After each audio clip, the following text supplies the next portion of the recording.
Dah kan? Ustaz? Dah. Dah. Kita tunggu. Saya share.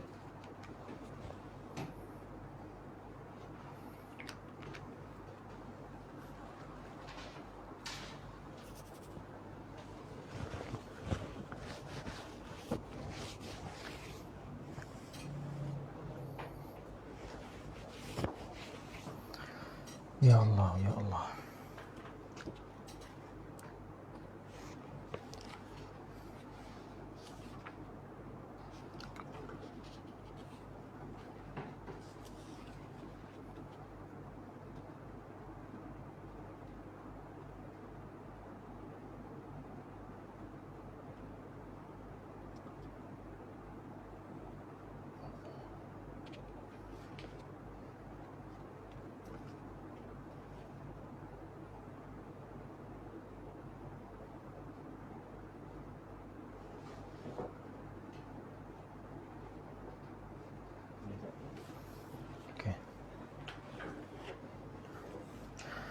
Assalamualaikum warahmatullahi wabarakatuh. Alhamdulillahirabbil alamin wa bihi nasta'in ala umuri dunya waddin wassalatu wassalamu ala sayyidina Muhammad wa ala alihi wa sahbihi ajma'in.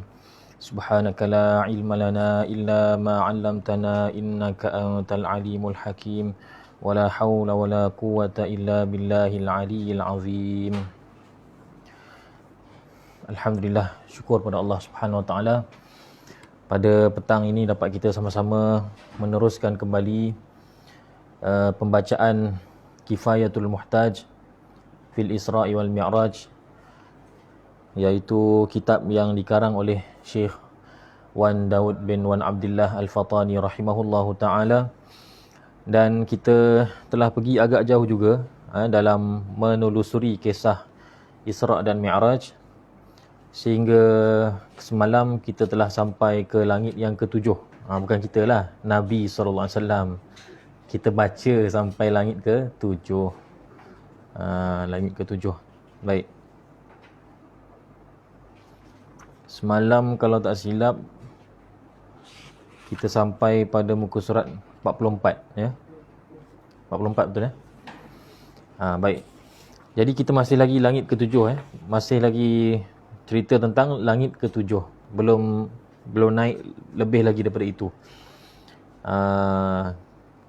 Berkata pengarang rahimahu, dengan sanad yang bersambung kepada pengarang, semoga Allah merahmati beliau dan memberikan ilmu kepada kita dengan berkat ilmu beliau. Berkata beliau, kemudian dikatakan akan baginya, inilah tempat Tuhan hamba dan tempat umat Tuhan hamba. Sampai sini semalam. Baik. Kemudian beliau kata lagi, maka tiba-tiba terbahagi dua bahagi.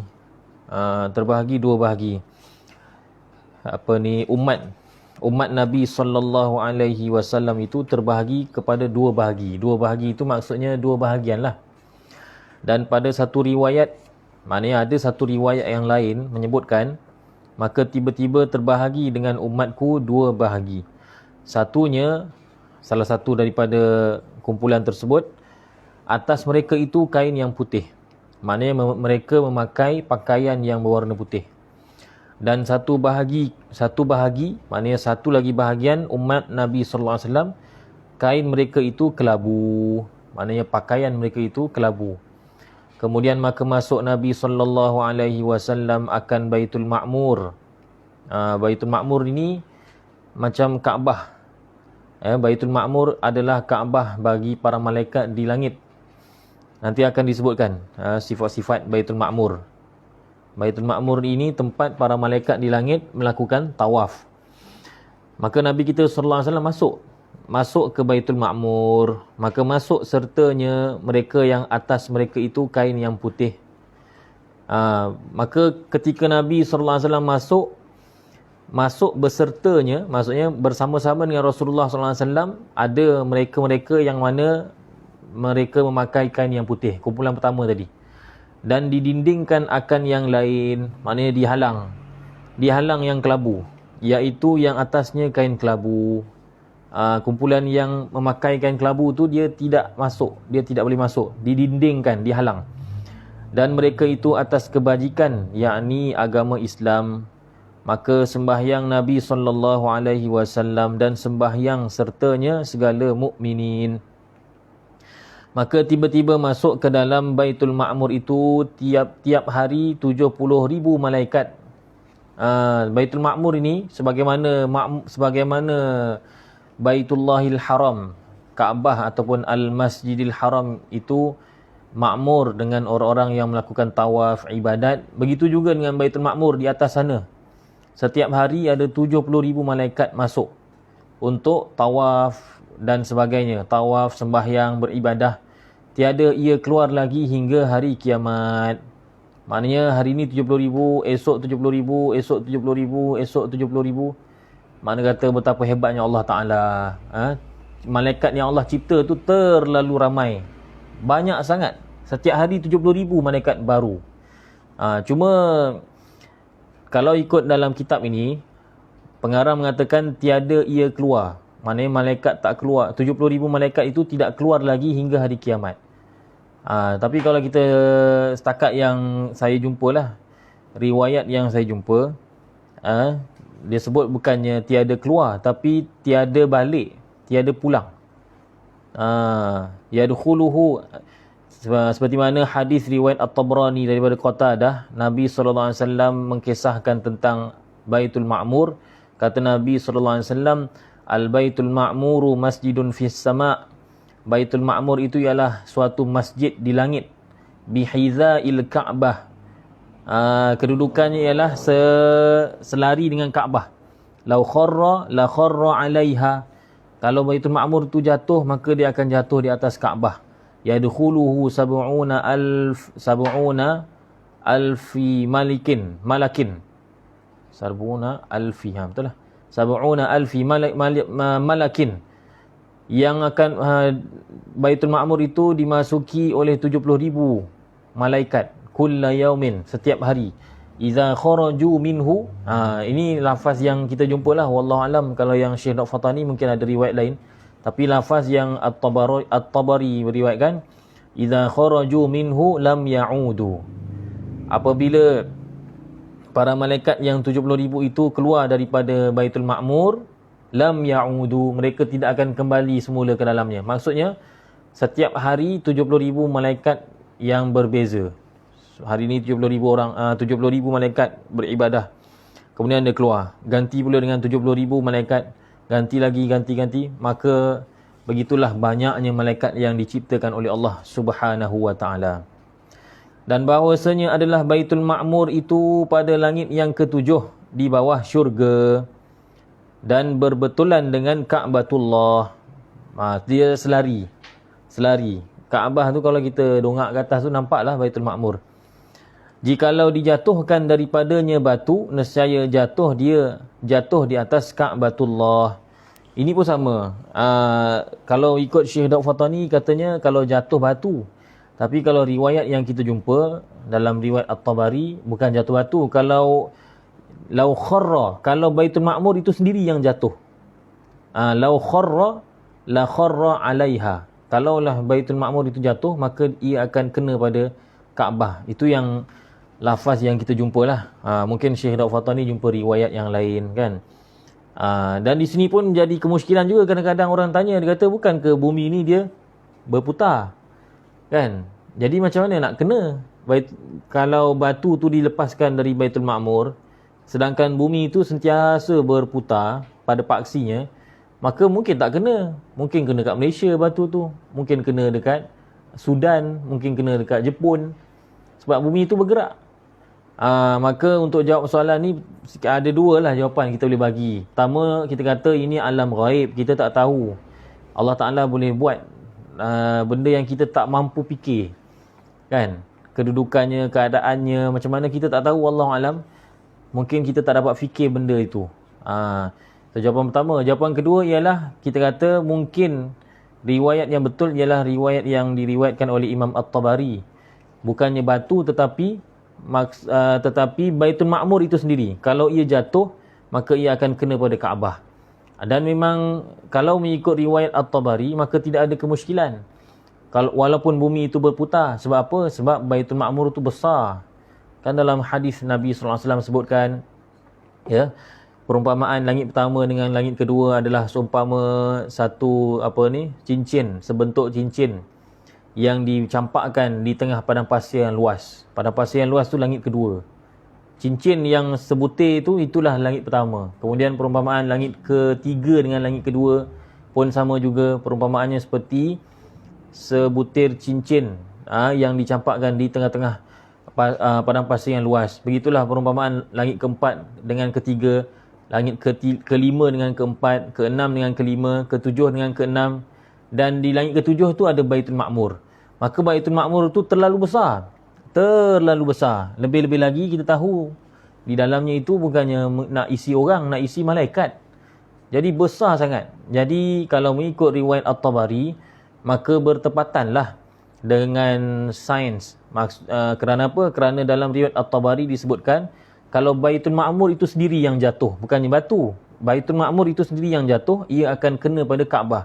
Memang betul lah sebab Baitul Ma'mur tu besar, Kaabah tu kecil, cenonet macam tu. Dia pusing kat mana pun dia tetap akan kena sebab yang besar bila jatuh, yang kecil akan terkena. Jadi walaupun bumi tu berpusing, Baitul Ma'mur tu kalau jatuh, dia besar, dia pusing kat mana pun bumi tu dia akan kena juga. Itu jawapan kedua lah. Jawapan kedua dengan kita menjadikan riwayat At-Tabari sebagai hujjah. Baik. Apa yang penting ialah kita nak percayalah bahawa di atas sana ada Baitul Ma'mur dan tempat dan saiznya tersangat besar dan ia adalah tempat untuk bertawaf bagi para malaikat di langit sana. Itu yang kita kena percaya. Nescaya jatuh di atas Ka'batullah, Kaabah Allah. Kemudian maka keluar ia dan keluar sertanya segala mereka itu yang mukmin itu. Nabi SAW pun keluar daripada Baitul Ma'mur. Baitul Ma'mur ni macam masjid. Jadi keluar daripada masjid tadi.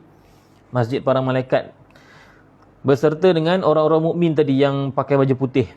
Kemudian dibawa pula, dan yang tadi tu putih dengan kelabu itu simbolik nak menunjukkan ada di antara umat Nabi SAW ni yang memang benar-benar memang dia orang yang soleh.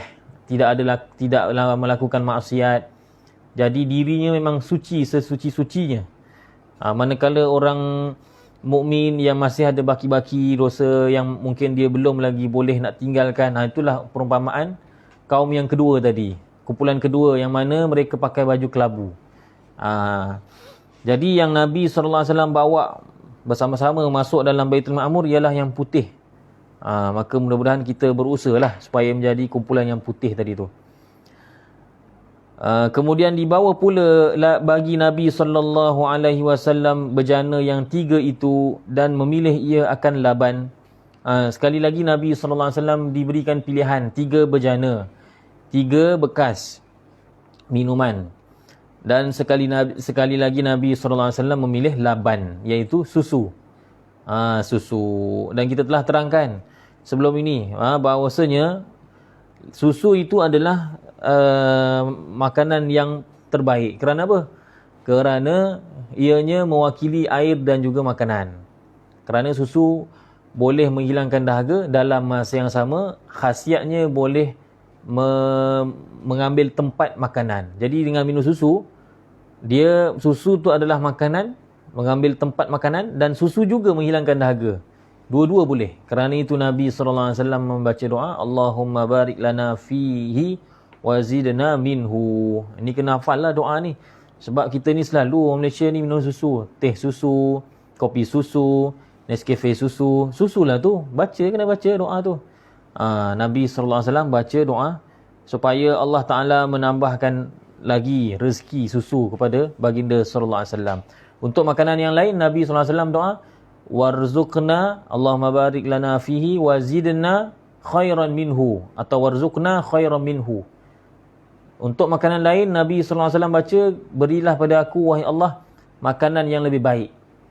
Nabi SAW minta yang lebih baik. Tapi ketika minum susu, Nabi SAW tak minta yang lagi baik. Bahkan Nabi SAW minta ditambahkan susu juga. Itu menunjukkan bahawa susu itu adalah makanan yang terbaik. Maka membenarkan dia Jibril AS. Maknanya Jibril pun mengatakan tindakan Nabi sallallahu alaihi wasallam tu benar, mengiyakan. Dengan katanya, telah Tuhan hamba pilih akan asal kejadian bagi Tuhan hamba dan umat Tuhan hamba. Maknanya dengan Tuhan, wahai Rasulullah sallallahu alaihi wasallam, memilih susu, maka itu adalah asal kejadian bagi Tuhan hamba sendiri dan juga umat Tuhan hamba. Kerana susu ni kita dah sebut sebelum ni, bahawa ia adalah asal kejadian kita. Kita kecil-kecil minum susu. Haiwan pun kecil-kecil minum susu. Harimau, singa, semua menyusu. Jadi susu ni adalah sesuatu yang sangat selari dengan fitrah manusia. Asal kejadian kita, fitrah. Kemudian maka diangkat keduanya kepada Sidratul Muntaha. Di langit ketujuh juga ada Sidratul Muntaha. Sidratul Muntaha ni dia masih langit ketujuh. Dia masih langit ketujuh, seperti mana yang disebutkan oleh Imam Al-Qastalani dan difahami daripada kata-kata Imam Ibn Hajar Al-Asqalani dalam Fathul Bari. Jadi kat sini timbul kemusykilan sebab ada setengah hadis yang mengatakan bahawa Sidratul Muntaha itu di langit ke-6. Tapi yang kisah yang kita baca di sini, Sidratul Muntaha di langit ke-7. Cuma dia atas sikit je. Sebab tu dia kata, maka diangkat keduanya kepada Sidratul Muntaha. Dia masih dalam langit ke-7 tapi atas sedikit. Dia atas sedikit daripada yang tadi yang jumpa apa ni? Baitul Ma'mur. Jadi timbul kemusykilan. Ada hadis kata Sidratul Muntaha langit ke-6. Ada pula hadis mengatakan Sidratul Muntaha langit ke-7. Jadi macam mana nak mengharmonikan dua hadis ini? Kata Imam Ibn Hajar Al-Asqalani dalam kitab Fathul Bari, kata beliau, kemungkinan yang dimaksudkan oleh hadis yang mengatakan Sidratul Muntaha itu di langit ke-6, maksudnya ialah akarnya. Sidratul Muntaha ni dia sebenarnya pokok. Pokok bidara. Sidrah tu maksudnya bidara. Sidir. Pernah dengar madu sidir? Sidir tu sidrah sama. Madu sidir yang orang Yaman jual tu, maksudnya ialah madu yang diambil daripada pokok sidir. Jadi bila lebah itu dia duduk dekat pokok sidir, maka dia mengisap manisan dari pokok sidir, kemudian dikumpulkan, jadilah madu. Jadi madu tu di samping ada khasiat madu, kita juga dapat khasiat bidara. Itu namanya madu sidir. Sebab tu dia mahal daripada madu lain. Saya cakap ni bukanlah kerana nak menjual madu ke apa, tak ada. Saya bukan ejen, tak ada apa. Ni kita nak faham sidir tu apa dia. Sidir ataupun sidrah itu ialah pokok bidara. Jadi pokok ni dia ada akar, dia ada batang, dia ada pucuk dia. Ibn Hajar kata, hadis yang mengatakan Sidratul Muntaha itu di tingkat yang ke-6, langit ke-6, maksudnya ialah akarnya. Akarnya di langit ke-6. Adapun hadis yang mengatakan Sidratul Muntaha itu di langit ke-7, seperti mana riwayat yang kita baca dalam kitab Kifayatul Muhtaj ini, maka itu maksudnya ialah batangnya dan ataupun bahagian atasnya, bahagian atas akarnya, batang, daun dan sebagainya di langit yang ke-7. Di langit yang ke-7. Maka diangkat keduanya, iaitu Nabi sallallahu alaihi wasallam dan malaikat Jibril kepada Sidratul Muntaha. Sidratul Muntaha. Kenapa dalam banyak-banyak pokok bidara juga, pokok sidir juga yang dipilih oleh Allah Ta'ala untuk ditempatkan di sana? Kenapa? Ini ada dijelaskan. Imam Al-Qastalani dalam kitabnya Al-Mawahib Al-Laduniyah menukilkan daripada Imam Ibn Dihyah. Kata beliau, dipilih pokok sidir ataupun bidara itu kerana padanya terdapat tiga sifat. Ini Imam Ibn Dihyah mengatakan, kerana pada pokok sidir itu ada 3 sifat. Pertama ialah dedaunan ataupun daun-daunnya itu merimbun, sehingga kalau kita duduk di bawah pokok sidir ni, pokok bidara ni, kita rasa tenang je kan, tak ada cahaya matahari, dia macam redup. Itu yang pertama, dari segi daunnya yang merimbun. Yang kedua ialah dari segi rasanya. Saya tak pastilah, wallahualam, mungkin adalah dia punya buah dia kan. Kita orang bandar ni, saya kan membesar di bandar, manalah tahu pokok-pokok ni. Orang kampung dia tahu ni pokok apa benda ni semua. Kata Imam Ibn Dihyah, rasanya lazat. Rasa buah pokok sidir tu. Yang ketiga ialah baunya harum. Kata Imam Ibn Dihyah, maka 3 sifat ini mewakili sifat iman, iaitu perkataan, perbuatan dan juga niat. Ini kata Imam Ibn Dihyah ni. Perkataan daun-daun yang merimbun itu dia umpama amalan kita. Amalan yang membuktikan keimanan. Manakala rasa yang manis itu mewakili niat. Sebab rasa ni dia tak nampak. Siapa makan dia rasa lah manis ke pedas ke. Rasa ia itu adalah simbolik kepada niat. Manakala bau, bau ni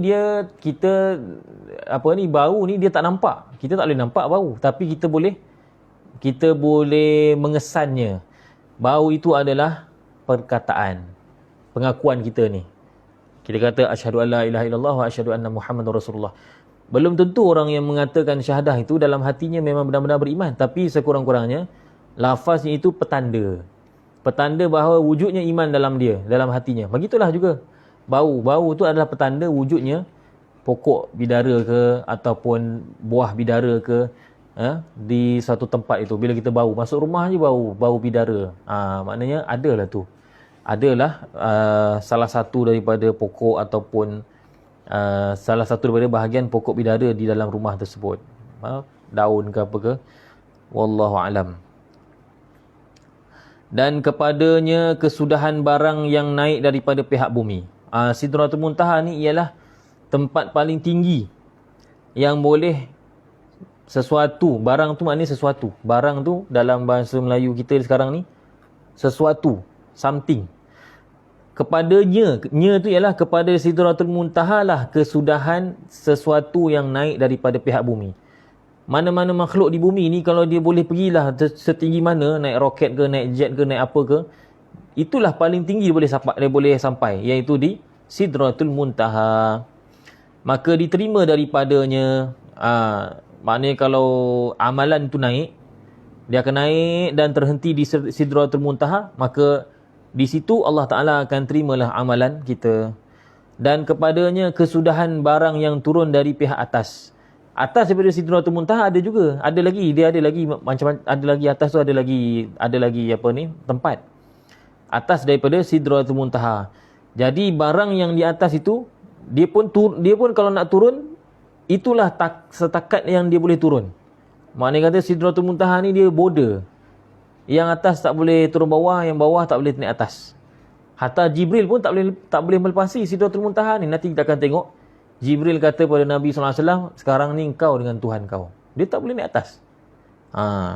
Jadi yang di bawah ni dia boleh naik atas sampai takat Sidratul Muntaha.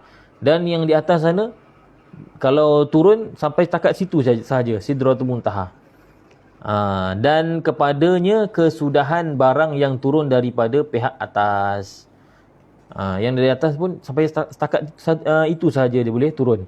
Maka diambil daripadanya apa-apa yang datang pada atas, bila sampai ke Sidratul Muntaha maka akan dilaksanakan perintah-perintah Allah apa semua. Maka tiba-tiba aku lihat pohon kayu baginya batang. Maka tiba-tiba aku lihat pohon kayu baginya batang. Maknanya pohon kayu yang ada batang. Pohon kayu ni ada beberapa jenis. Ada yang tidak ada batang dia. Contoh macam tumbuhan-tumbuhan renek kan. Dia tak ada batang, dia terus daun. Akar terus daun kan. Jadi kat sini Nabi SAW nak gambarkan kepada kita bahawa Sidratul Muntaha itu pokok yang ada batangnya. Pokok yang jenis ada batang. Tiba-tiba aku lihat, maknanya aku melihat Sidratul Muntaha itu sifatnya macam mana? Pohon kayu baginya batang. Maka keluar daripada asal pohonnya itu 4 sungai. Asal pohon maksudnya ialah akar. Akar sungai, akar pohon. Asal pohon maksudnya ialah akar pohon, akar. Daripada akar pokok tadi keluarlah 4 sungai. Suatu sungai daripadanya air yang tiada berubah. air jernih lah. Air jernih.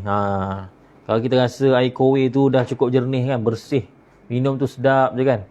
Ini lagilah air yang keluar daripada ni lagilah memang tempat yang memang tak ada orang buang sampah kat sini. Memang betul-betul suci air ni. Air yang keluar daripada bawah akar Sidratul Muntaha. Itu yang pertama, sungai yang pertama. Dan yang keduanya daripada laban yang tiada berubah rasanya. Laban tu maksudnya ialah susu. Sungai kedua, sungai susu. Dan ketiga, daripada arak yang lazat bagi orang yang meminum. Sungai ketiga daripada arak. Dan keempat, sungai daripada air madu yang suci daripada lilin. Air madu yang suci daripada lilin. Bersih daripada lilin. Lilin ni apa maksudnya ni? Lilin ni, dia dekat sarang burung tu, dia ada nama dia beeswax apa entah.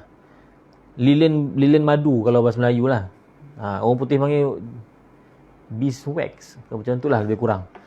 Pada heksagon itu, pada rumah sarang burung tu, rupanya ada lilin. Pada sarang burung pula, sarang lebah tu kan, yang berbentuk heksagon yang cantik tu kan, berkilau-kilau. Sebenarnya dalam tu ada lilin. Saya tak pasti, wallahualam, sama ada faedahnya, ada khasiatnya. Itu kerja orang sains lah, kaji. Tapi dalam riwayat menyebutkan bahawa madu yang datang itu bukan madu daripada lebah. Madu ada tapi lebah tak ada. Dari mana? Dari memang direct daripada Allah Ta'ala.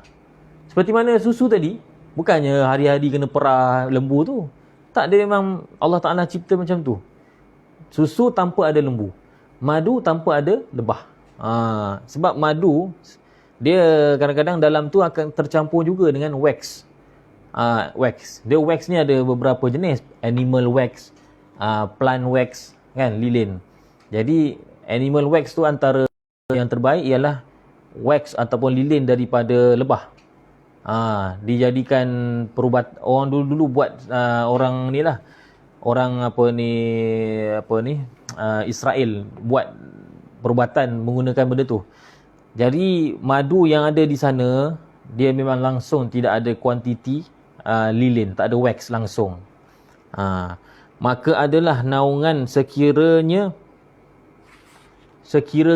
kuda tu, dilarikan kuda tu pada bayang-bayangnya itu 70 tahun. Itu pun tiada memutuskan dia, masih lagi tak dapat putus.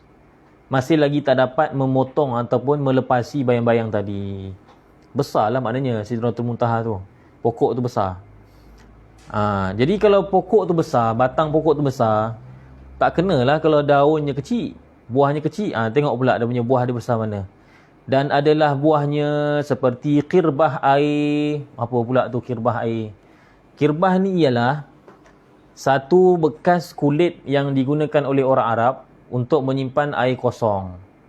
Kirbah ni diperbuat daripada kulit kambing. Orang Arab apabila dia dah sembelih kambing, mereka akan lapah kulit tu, kulit kambing tu.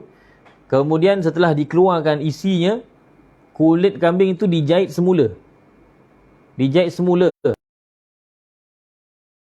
semula dan dibiarkan diisi air dalam dia. Bila kambing tu, kulit kambing tu dah diisi air, dia akan jadi gemuk dia akan jadi macam belon. Macam tu, belon. Maka dia akan gantung dekat pintu rumah. Dia akan gantung dekat depan pintu rumah. Siapa-siapa tetamu yang datang minum air, tak payah cakap, terus je minum kat situ. Jadi dia akan macam ni lah. Macam ni. Dia punya kambing tu, kepala dah tak ada dah. Dia akan kaki.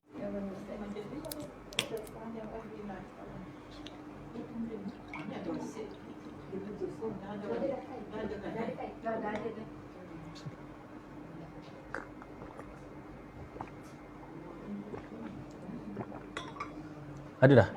Okey. Okey, baik. Minta maaf tadi kita terputus sekejap. Kita sambung balik berkenaan dengan kirbah. Jadi buah di Sidratul Muntaha itu besarnya seperti kirbah air. Kirbah ni apa dia? Kirbah ni ialah bekas air orang Arab zaman dahulu. Kirbah ni ialah kambing yang telah dikeluarkan isinya. Tinggal kulit sahaja. Lalu kulit tu dicuci, dibersihkan, kemudian dicantumkan semula, dijahit semula. Kulit kambing tadi dia jadi macam belon. Lalu diisi ke dalamnya air kosong. Diisi air. Setelah dipenuhkan kulit kambing tadi akan jadi gemuk lah. Dia jadi macam belon yang berisi air. Sebab zaman dulu dia tak ada plastik. Plastik ni zaman moden. Dulu mana ada plastik. Jadi apakah bahan yang boleh digunakan untuk menanggung air? Tak ada lain melainkan kulit. Barang kulit je lah boleh. Sebab tu Nabi SAW pakai stokin pun stokin kulit. Dah itu je boleh tahan air, boleh tahan sejuk. Jadi kulit kambing dalamnya diisi air, maka kemudian digantung. Besar itulah buah-buahan di Sidratul Muntaha. Makna kata boleh kita katakan besar badan kambing lah. Badan kambing yang berisi. Sebab kirbah air itu ialah kambing. Kambing yang telah dikeluarkan isinya, kemudian dalamnya tu diisi air kosong. Dan daunnya adalah seperti itu, menutup akan segala umat ini. Maksudnya satu daun Sidratul Muntaha itu hampir-hampir dapat menutup seluruh umat satu bumi inilah. Ya. Dan pada satu riwayat, satu daunnya menutup akan segala makhluk, dan tiap-tiap daun ada malaikat yang mengucap tasbih akan Allah Subhanahu wa taala. Setiap daun tu di dekat daun tu ada malaikat yang bertasbih kepada Allah taala. Maka berbalit-balit. Ini pun bahasa lama. Ni kalau cari kat kamus ni insya-Allah tak jumpa ni berbalit-balit. Berbalit-balit ni maksudnya diselubungi. Kalau kita lihat dalam matan hadis yang asal, faghashiyaha ma ghashiya. Faghashiyaha ma ghashiya. Maknanya berbalik-balik itu ialah ghashiya, maknanya menyelubungi. Menyelubungi, atau kat sini tulis diselubungi. Yalah, sebab bila kita ada faghashiyaha, bolehlah kita terjemah diselubungi. Maka berbalik-balik, iaitu diselubungi ia warnanya. Pokok itu diselubungi oleh warna-warni. Ini berdasarkan hadis riwayat Bukhari. Kata dalam cetakan ni ustaz kita kata tidak ditemui sumbernya. Tapi alhamdulillah kita cuba cari. Ya, hamba yang tak berapa rajin ni alhamdulillah lah, diberi taufik lah juga untuk cari dan jumpa dalam hadis riwayat Bukhari. Kata dalam hadis sebutkan faghashiyaha alwanun la adri ma hiya. Pokok Sidratul Muntaha itu diselaputi ataupun diselubungi oleh warna-warni yang aku tidak ketahuinya. Subhanallah. Ada ke warna yang kita tak tahu? Kita rasa warna yang kita tahu ni dah banyak dah, kan? Kalau kita pergi Jekyll tu, punya banyak warna. Itu yang kita tahu. Tapi yang rupanya ada lagi warna-warni yang kita, Allah Ta'ala tak ni lagi, belum lagi pamerkan pada kita. Maknanya ciptaan Allah ni sangat hebat lah, maksudnya kan. Masih ada warna-warna yang kita tak tahu. Subhanallah. Macam rasa kan. 1000 tahun dulu mungkin orang tak tahu apakah rasa macam MSG contohnya. Satu perisa yang baru. Nak kata manis tidak, nak kata pedas tidak, nak kata satu perisa yang baru. Sekarang ni baru ada MSG. Kan, Ajinomoto. Macam itulah juga dengan warna. Kan? Ada warna yang mana kita tahu dan ada warna yang Allah Ta'ala belum buka lagi pada kita. Ni Sidratul Muntaha ni kata Nabi SAW, faghashiyaha alwanun la adri ma hiya. Pokok itu berbalik-balik, maksudnya diselubungi ia oleh warnanya. Warna-warni lah maksudnya. Saya kata warna-warni kerana apa? Sebab yang selepas tu disebutkan. Yang bersela-selaan. Itu maksudnya berkilau-kilauan. Itu yang saya kata warna-warni tadi. Bersela-selaan api ia. Maksudnya berkilau-kilau cahaya-cahayanya. Ada warna-warni, kelip-kelip pokok tu. Ya. Maka tatkala berbalik-balik daripada pekerjaan Allah. Ini perlu kepada ni susah sikit ni. Maka tatkala berbalik-balik Maksudnya tatkala pokok itu diselubungi oleh warna-warni daripada pekerjaan Allah. Daripada pekerjaan Allah ni, bila saya lihat dalam hadis riwayat Muslim, hadis Anas, dia punya matan dia begini, falamma ghasyiyaha min amrillah. Amrillah ni, kalau Syekh Daud Fatani dia terjemah pekerjaan Allah. Kalau kita nak bagi mudah, dengan perintah Allah. Kan mudah faham? Kan? Pekerjaan Allah tu kita bubuh dalam kurungan, maksudnya ialah dengan perintah Allah. Cuba kita terjemahkan balik. Maka tatkala berbalik-balik, maksudnya berkilau maka tatkala pokok itu diselubungi oleh warna-warni daripada pekerjaan Allah, maksudnya dengan perintah Allah. Kan senang. Dia berkilau tu dengan perintah Allah. Yang turun barang yang berbalut-balut dan berubah-ubah dan berpaling-paling, maka jadi yakut dan zabarjad. Yang berbalut-balut dan berubah-ubah dan berpaling-paling itu maksudnya dia kejap warna begini, kejap macam ni, kejap dia tukar-tukar. Macam kita tengok lampu hari raya itulah. Kelip-kelip, kejap dia warna macam ni, kejap dia terang kat sini, yang ni malap, yang macam itulah. Itu maksudnya berbalut-balut dan berubah-ubah dan berpaling-paling. Warna tu berkelip-kelip. Dengan apa? Dengan perintah Allah, min amrillah kalau ikut riwayat Muslim. Dan maka jadi yakut dan zabarjad. Jadi yakut dan zabarjad.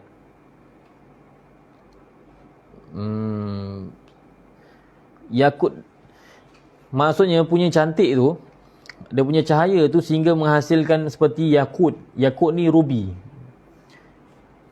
Kan, batu-batu yang cantik, rubi. Zabarjad ni orang putih kata peridot. Peridot ke peridot kot. Boleh tengok dalam Google. Peridot tu macam mana batu dia. Cantik lah, batu berkilau. Kita banyak ni belajar berkenaan dengan batu ni. Hari tu kita belajar yakut, apa tu? Lupa dah. Emerald tu. Lupa dah. Ada yakut, ada zabarjad. Yakut tu rubi. Zabarjad peridot. Nak tahu macam mana bentuk dia? Google. Ada dalam Google Image. Dan lain daripada keduanya, maknanya daripada kelipan-kelipan tadi terhasil batu-batu yang cantik-cantik. Maka tiada kuasa seseorang bahawa merupakan dan menghinggakan sifatnya. Tak ada siapa pun yang berkuasa, yang mampu untuk merupakan. Merupakan maksudnya menceritakan bentuknya, memperihalkan rupanya. Tu. Dan menghinggakan sifatnya. Menghinggakan sifat tu maknanya cerita sampai habis sifatnya. Tak boleh nak cerita habis. Menghinggakan sifatnya. Bahasa lama. Punya cantiknya benda tu sampai tak boleh nak digambarkan. Daripada eloknya, daripada tu maknanya disebabkan eloknya dan disebabkan eloknya Sidratul Muntaha itu. Dan adalah pada cawangnya, iaitu cabangnya, maksudnya dahannya, rantingnya, beberapa belalang daripada emas. Masya Allah. Kalau kat dunia ni kan belalangnya belalang biasa. Tapi di Sidratul Muntaha tu belalang pun daripada emas. Jadi yang suka emas bolehlah ke Sidratul Muntaha. Dapat sebiji belalang pun dah kira kaya dah tu. Ini berdasarkan riwayat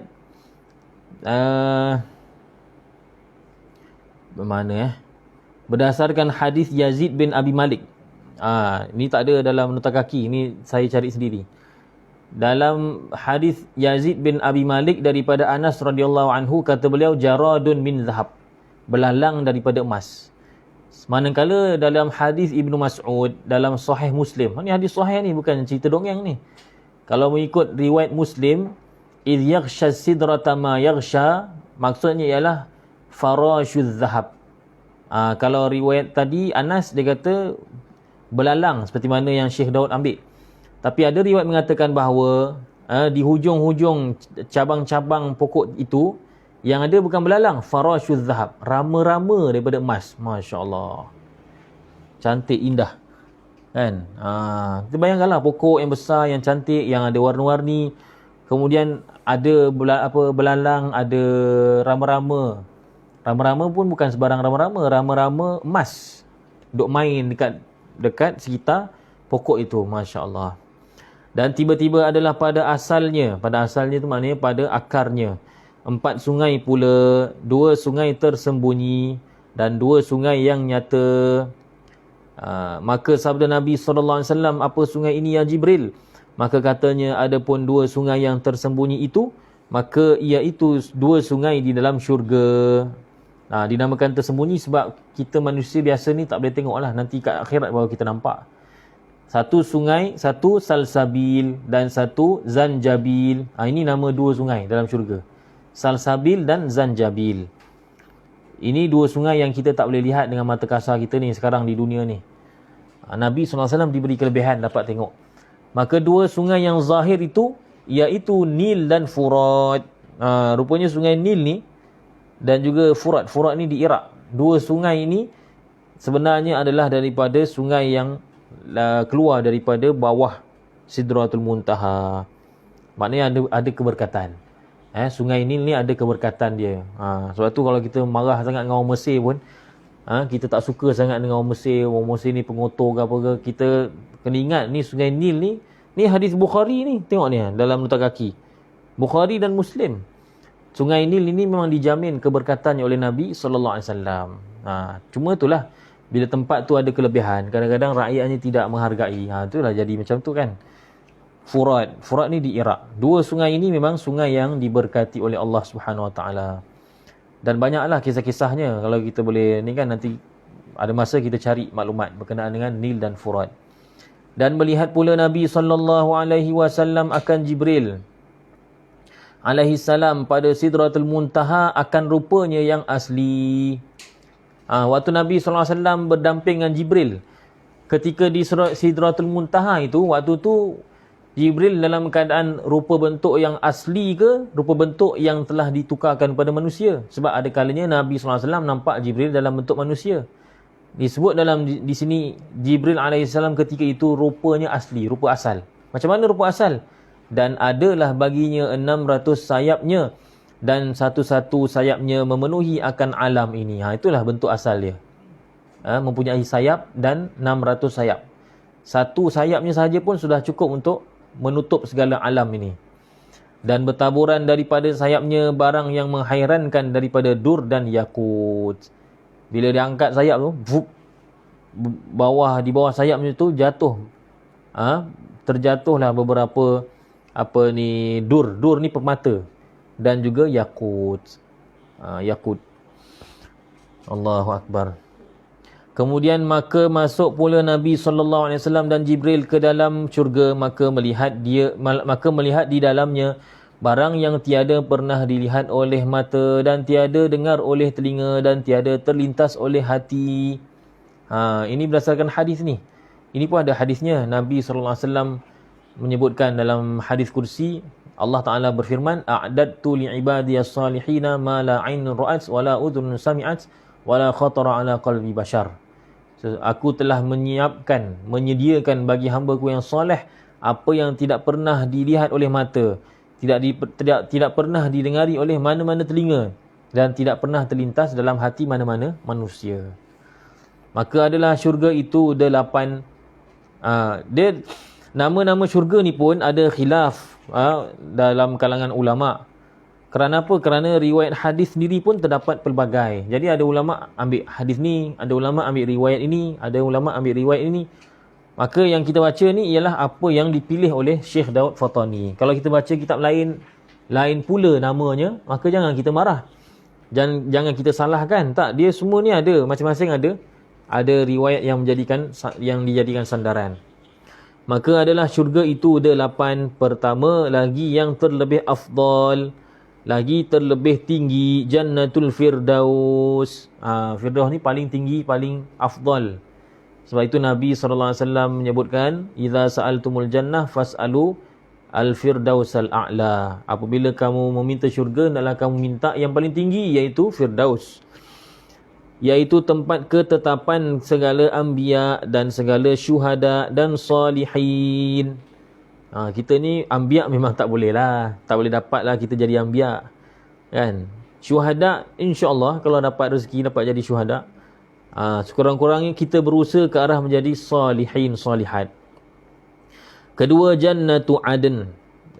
Ketiga, jannatul khuldi.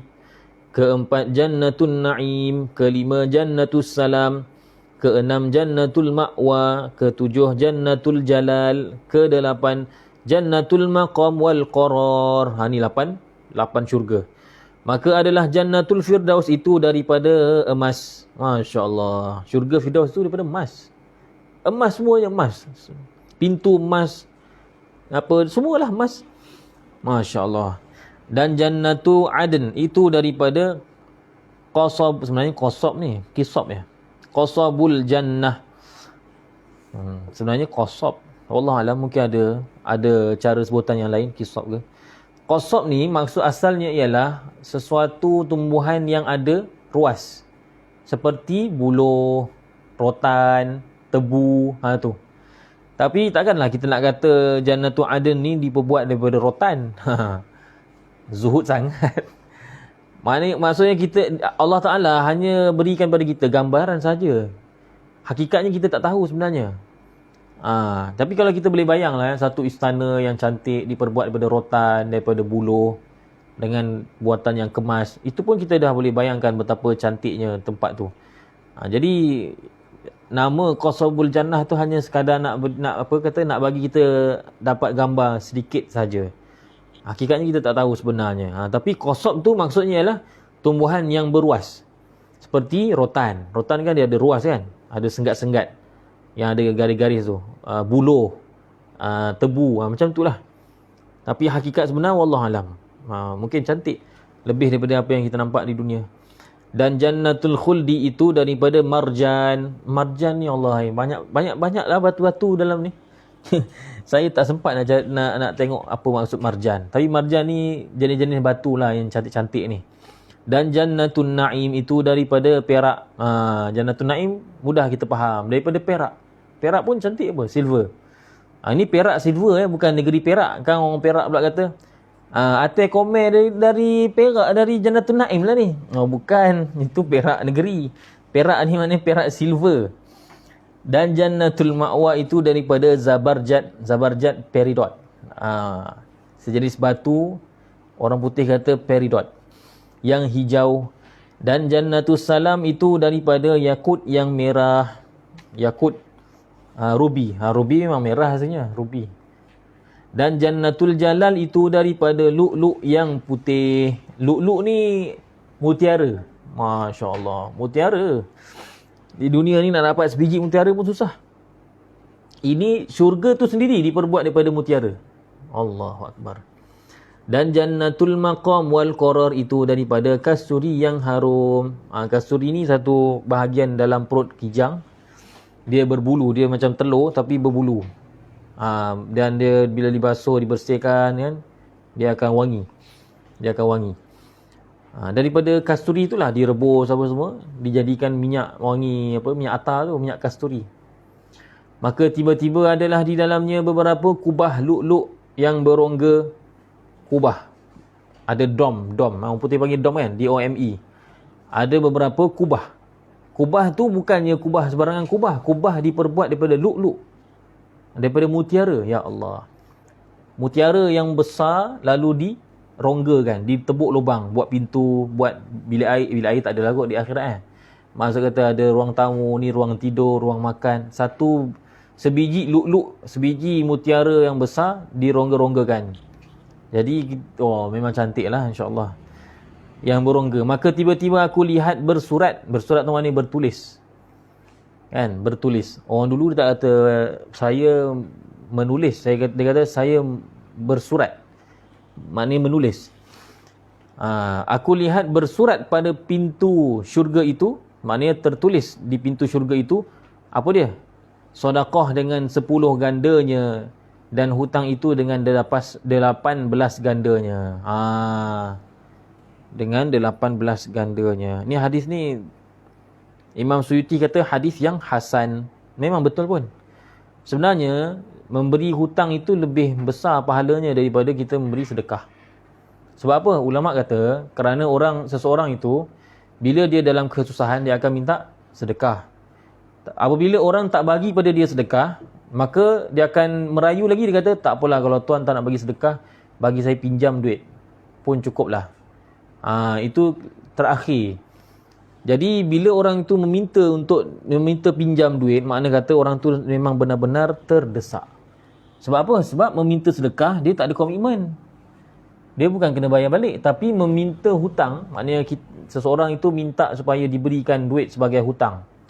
Dia nak pinjam duit, maka dia kena bayar.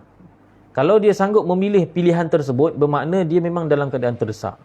Kan? Macam saya ni hutang kereta, hutang rumah. Bayar bulan-bulan dengan bank.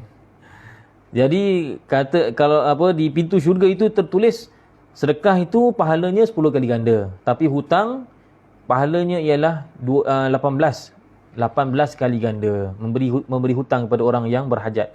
Maka sabdanya sallallahu alaihi wasallam, betapa kelakuan ini ya Jibril. Nabi sallallahu alaihi wasallam pun rasa perlukan penerangan, kenapa macam ni wahai Jibril? Memberi hutang terlebih afdal daripada memberi sedekah. Macam mana memberi hutang lebih afdal daripada memberi sedekah? Maka katanya, kerana yang meminta itu, maknanya yang meminta sedekah maksudnya. Yang meminta iaitu sedekah itu terkadang meminta ia padahal ada ia. Orang minta sedekah ni kadang-kadang dia minta tapi dia ada duit sebenarnya. Ada ia tu mana ada duit. Ada ia mempunyai, mana dia ada duit. Dan yang berhutang itu tiada ada ia berhutang, melainkan kerana hajatnya. Tiada ada tu maknanya dia tidak akan berhutang, melainkan memang betul-betul berhajat. Macam saya sebut tadilah. Mula-mula dia akan minta sedekah. Kalau orang tak bagi, maka akhirnya dia akan kata, okeylah, kalau tak nak bagi sedekah saya pun, tolonglah bagi saya pinjam. Saya dah memang tak ada duit langsung dah ni. Jadi kerana itu memberi hutang itu lebih afdal sebenarnya. Tapi itulah hutang ni kan sebab dia ada komitmen kan, orang kena bayar balik. Itu yang ramai orang tak gemar memberikan hutang. Dan yang diberikan hutang pun janganlah tak bayar pula, bayarlah. Maka tiba-tiba adalah sungainya daripada laban yang tiada berubah rasanya. Laban susu yang tidak berubah rasanya, maksudnya susu yang asli, susu yang segar, yang sentiasa segar, tak pernah berubah, tak pernah rosak susu tu. Dan sungai daripada arak yang lazat bagi yang meminum, dan sungai daripada madu yang jernih. Dalam Quran disebut asal musaffa, madu yang jernih, musaffa. Dan tiba-tiba adalah buah delima seumpama timba. Masya Allah. Buah delima dekat sana, kat atas sana tu, dekat Sidratul Muntaha, dekat syurga. Ni sekarang syurga kan. Jadi kat langit ketujuh ni ada apa? Ada Baitul Ma'mur, ada Sidratul Muntaha dan ada syurga. Ni sekarang ni cerita tentang buah delima dalam syurga. Besarnya seumpama timba, seumpama baldi. Masya Allah. Buah delima ni kan, Allah, yang beli 1 kilo pun kita tak habis makan kan, bawa esok simpan dalam peti ais. Ni seumpama timba, makanlah puas-puas. Dan demikian lagi segala buah-buah kayunya. Kayu tu maknanya pokok, buah-buah pokok. Segala buah-buah pokok ataupun kayunya, maka keluar daripada buah kayu itu segala pakaian isi syurga. Masya Allah. Daripada buah-buah yang kita makan tu, dia keluar sepasang pakaian daripada syurga. Masya Allah. Dan tiba-tiba pula burungnya seumpama unta. Ya Allah. Seekor burung kita makan, burung itu besar unta. Kalau kat dunia ni burung besar unta, kita pun takut besarnya.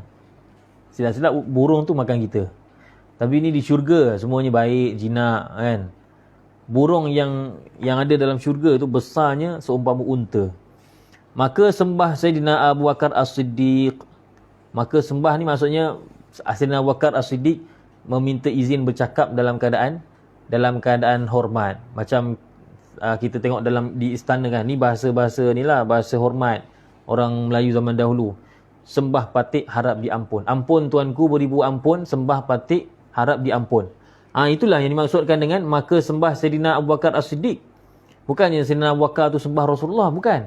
Maksud sembah Sayyidina Abu Bakar tu maksudnya Abu Bakar meminta izin untuk mencelah dengan segala hormat. Maka dia minta ni ketika Rasulullah SAW cerita kepada Sayyidina Abu Bakar.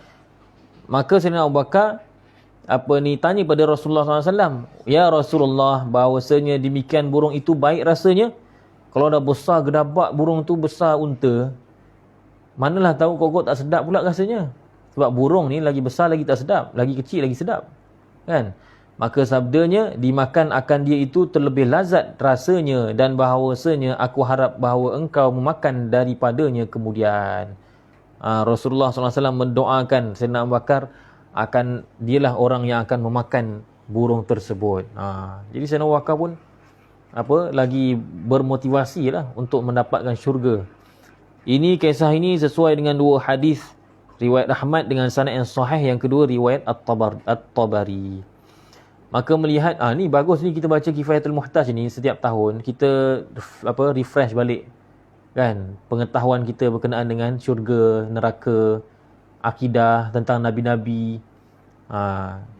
Sebab yalah kadang-kadang orang Melayu kita ni dari segi hukum hakam ramai yang suka dengar kan, hukum sembahyang apa semua, tapi ni bab akidah ni sepatutnya akidah lebih lagi, sepatutnya cerita tentang syurga neraka ni lebih lagi, sebab dia iman, dia berkenaan dengan iman.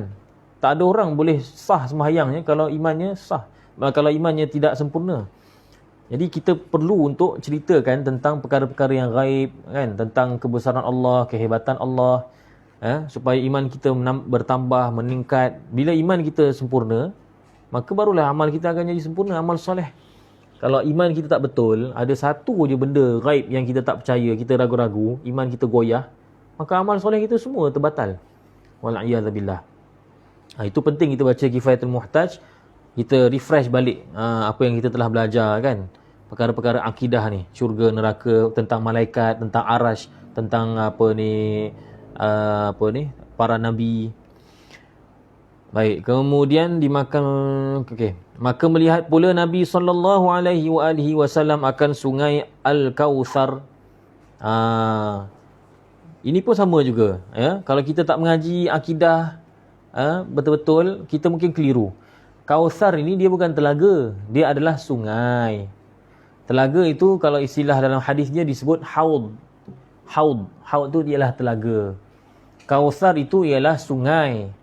Dan daripada sungai Kautsar itu ada aliran yang mengalirkan air masuk ke haud. Dua-dua tu dia ada kaitan.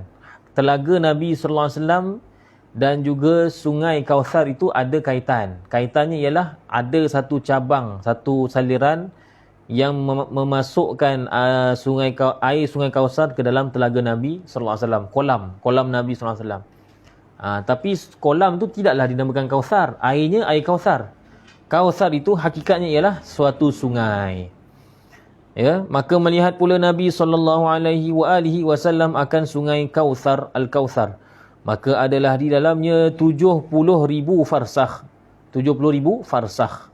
Mengalir ia di atas batu yakut dan zabarjad. Sungai itu punyalah jauh, punya dalam, punya jauh, itulah digambarkan 70,000 farsakh. Farsakh ini ialah sejenis unit, seperti kita kata meter, sentimeter, satu batu, 1 kilometer. Tu farsakh itu samalah adik-beradik dengan meter dan sebagainya, batu. Mengalir ia di atas batu yakut dan zabarjad. Masya Allah. Sungai itu, kalau kita tengok sungai sekarang ni kan, dia mengalir, ada batu-batu sungai, itu pun dah nampak cantik. Masalahnya ni bukan batu sungai, batu yakut. Batu-batu dekat dalam tu yakut zabarjad. Masya Allah. Dan pada tepinya, tepi-tepi sungai tu pula, bukan batu-batu macam kita tengok dekat sungai-sungai, sungai congkak, sungai apa ni dekat langat-langat tu. Itu batu-batu tu, itu pun dah nampak cantik dah. Pemandangan alam. Ini dalam syurga, tepi-tepinya itu adalah lu'lu'. Mutiara-mutiara yang besar lagi berongga. Berongga tu maknanya dalam tu ada lubang. Dan adalah mengalir ia kepada haud Nabi SAW. Daripada sungai Kautsar itu ada satu saliran yang mengalirkan air sungai tadi masuk ke dalam kolam Nabi SAW. Dengan kolam itulah Nabi SAW akan bagi minum kepada orang-orang, pada umat Nabi SAW. Mudah-mudahan kita termasuklah di kalangan orang yang mendapat minum daripada telaga Nabi sallallahu alaihi wasallam, kolam Nabi sallallahu alaihi wasallam. Dengan disaluran dan adalah bejana bekas pencedok bekas yang nak cedok air di tepi-tepi kolam Nabi sallallahu alaihi wasallam, yakni gayung. Bejana tu digambarkan seperti gayung, seperti bintang di langit. Ini hadis sahih ni. Hadis sahih menyebutkan bahawa gayung-gayung yang terdapat di tepi-tepi kolam Nabi sallallahu alaihi wasallam yang Nabi sallallahu alaihi wasallam akan bagi minum kepada umatnya, gayung-gayung itu ialah sebanyak bintang-bintang di langit. Bilangannya tu sebanyak bintang-bintang di langit. Jadi maknanya tak payah berebut. Kalau kat dunia ni nak kena berebut. Di akhirat sana, bila Nabi sallallahu alaihi wasallam nampak kita, Nabi akan panggil kita, mudah-mudahan begitulah. Maka disediakan pada kita minum daripada telaga tersebut. Dan gayung tadi, bekas tadi, daripada emas dan perak. Bukan gayung plastik. Kalau gayung plastik kita pun macam mana nak minum ni, macam gayung surau aku je. Gayung tu, bekas tu emas dan perak. Subhanallah. Dan tanahnya daripada kasturi yang amat harum. Tanah maknanya dasar kolam itu daripada kasturi yang harum. Kemudian maka keluar Nabi sallallahu alaihi wasallam dari syurga, maka melihat pula akan neraka. Wallahu alam. Kita sambung pada esok hari insya-Allah.